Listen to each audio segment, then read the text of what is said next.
Hi everyone, it's me again. Doing something like I usually am, apparently. Doing something a little different. Tonight I wanted to kind of circle back on a video that I made a long time ago on this channel.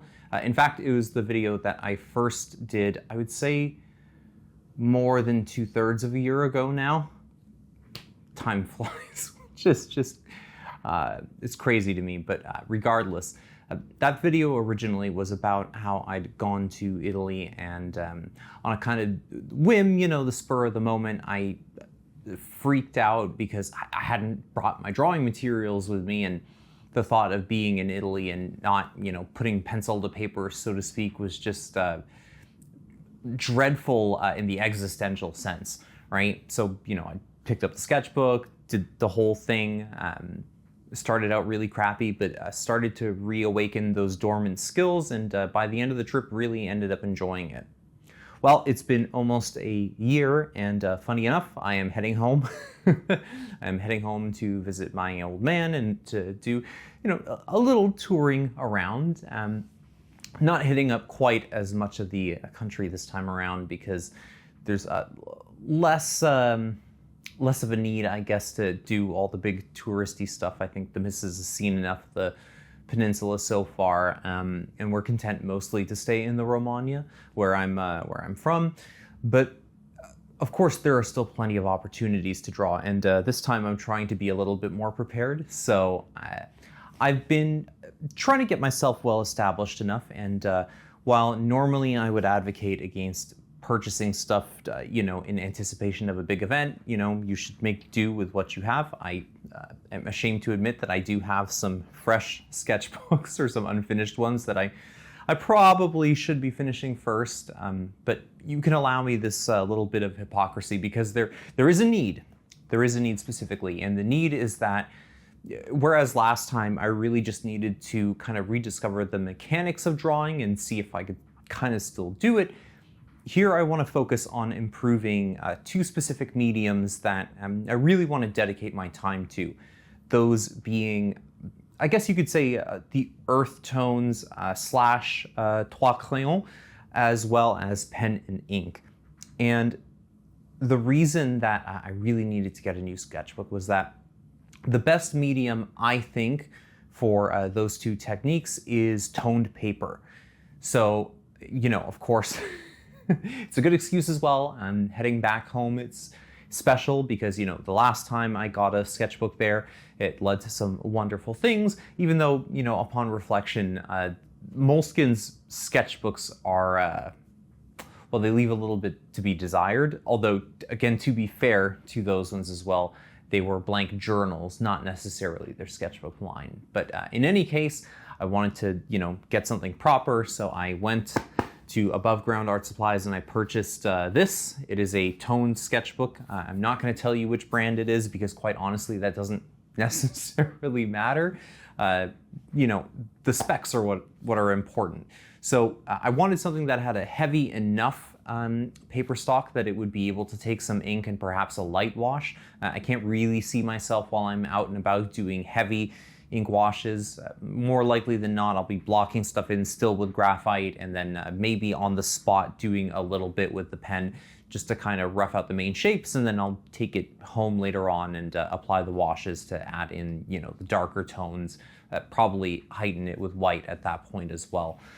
But I needed a heavier stock, of course. I needed a nice neutral tone. I tend to prefer, again, kind of brown and earthy tones because gray tone sketchbooks, they always come across as a little icy to me, a little icy and impersonal. So something with some nice brown, kind of coffee colored paper seemed like the thing to do. So I did pick this one up. Unfortunately, I did have to pay full price for it, but it was the cheaper option. So again, trying to stick to my principles here as much as I can. And instead of building up to this big thing where I'd maybe be fretting over, having to pick what my first drawing would be when I'm in Italy and running around the museum trying to find the perfect thing, right, to mar my first page with, I said, you know what, screw that. I'm just going to take advantage of the fact that the AGO was free tonight, and I figured I'd fill out a couple pages just so I could get some stuff on it. And, if If it sucked, then okay, no problem. The sketchbook, you know, I'm happy to use it then at that point because I've already put something terrible in there. But if it's great, then hey, it's a good reminder that I can still, in fact, draw. And, you know, hopefully that will lead to even better things and more progress, I think, while I'm over there.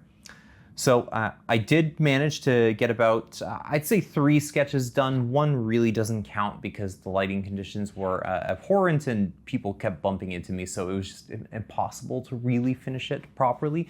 But I happened to come across a Bernini pretty soon after getting into the name escapes me, but it's the Gallery of European Art, and there was a Bernini sculpture of one of the popes. And I was quite smitten with it. I thought it was a good piece to tackle. There were a lot of fine details that I ended up not bothering with, like in the papal pallium here. There are, of course, some very ornate designs. I think there's even a brooch basically down here that kind of holds everything together. That was fairly ornate, you know, acanthus sleeve details. I said, you know what, let me not worry about that. Let me just try and render the head as much as possible in as much detail as I can. And of course, take advantage of my Sanguine Conte sticks, as well as some white and a little bit of black to kind of heighten things up. And I think as far as first sketches go, it's not bad. Not perfect because I did notice there were a few issues with this particular sketchbook in that while, you know, the paper is thick enough and it's certainly the right tone. I mean, this is perfect. This is exactly what I was looking for in terms of kind of a neutral value on which the other tones can kind of play around with. But there's not too much of a tooth here.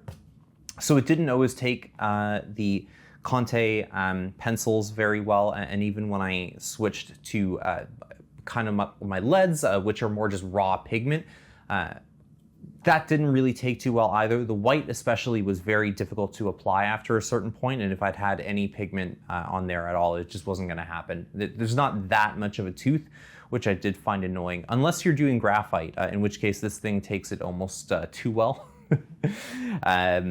But yeah, that was one little frustration, and it led to the inability to correct a few mistakes that I did make here. But I think still, as far as a first sketch goes, this is not too bad, and it definitely dispels any anxiety about botching the new sketchbook that I just bought. So I said I did 4, but 1 really doesn't count. Yeah, just there was this very quick, I think it was a bust of, my English history is terrible, so I can't recall the exact period, but it was one of the kings in the 18th century. There was a tiny little bust of him, I'd say maybe about a foot tall at most. It was just impossible to render the details, and like I said, people kept bumping into me. So afterwards, I said, let me just fill this up with notes. And again, I have my one kind of crappy drawing in here, so I really don't have to worry about it. And as I'm wont to do, I'm not going to waste the paper. I'm going to fill it with some notes and reflect upon the day as well. This one I did do. It's a little Fisher boy, I think. He's got a conch that he's holding to his ear, and he had this really wicked smile. I did not, unfortunately, record who the sculptor was, but I was quite pleased with this as well. I also noticed that when I was drawing this, a lot of people were peering over my shoulder. And I was especially pleased, actually, that since this is a full body, although some of the proportions I do feel are perhaps a little bit off, without having to do too many block-ins, I was actually able to capture the form pretty well. And I think for what I laid out here, I'm actually quite satisfied, and it captures the character of the sculpture quite well. And I never really aim for a one-to-one reproduction either. I just find that it's not really the point. You're not taking a photograph after all.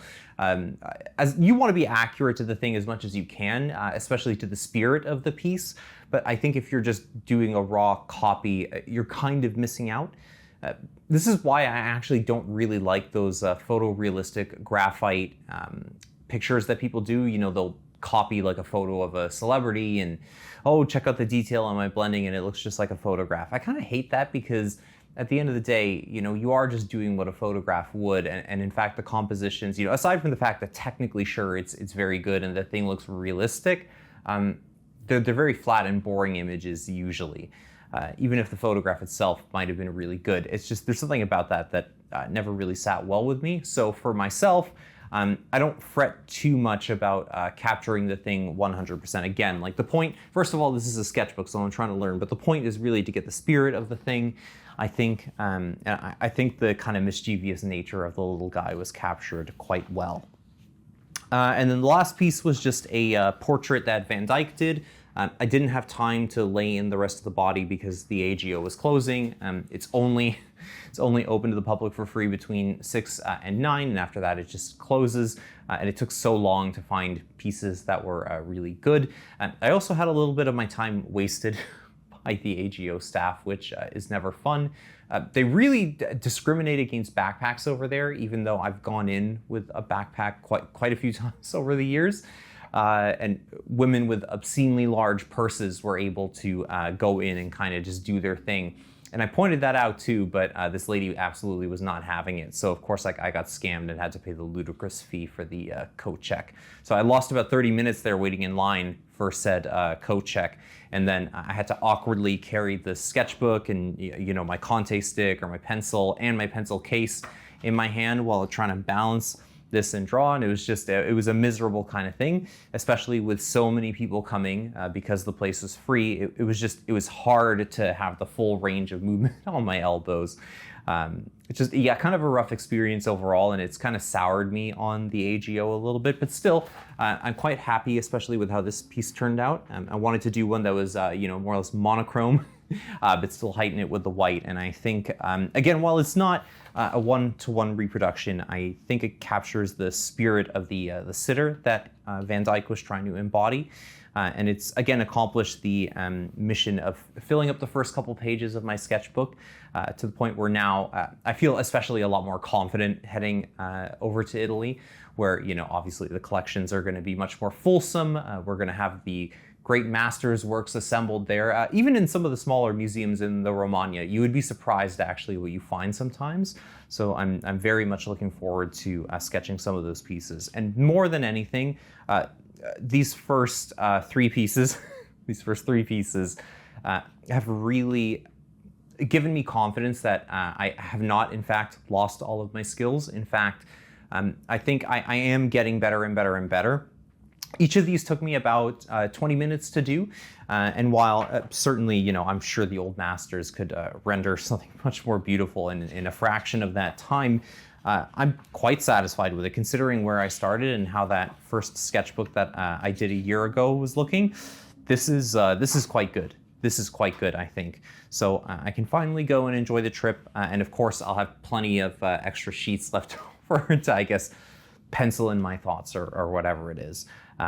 So there we go. I wanted to just give you guys a more positive update and kind of share where I'm at. And of course, once I get back from Italy, I will be very happy to throw together some footage I'm sure that I'll take there and share all the wonderful things that I've put together and update you even more on my progress as a budding draftsman. But you'll have to wait a couple weeks for that. So I hope you guys don't mind, but I will see you all soon enough.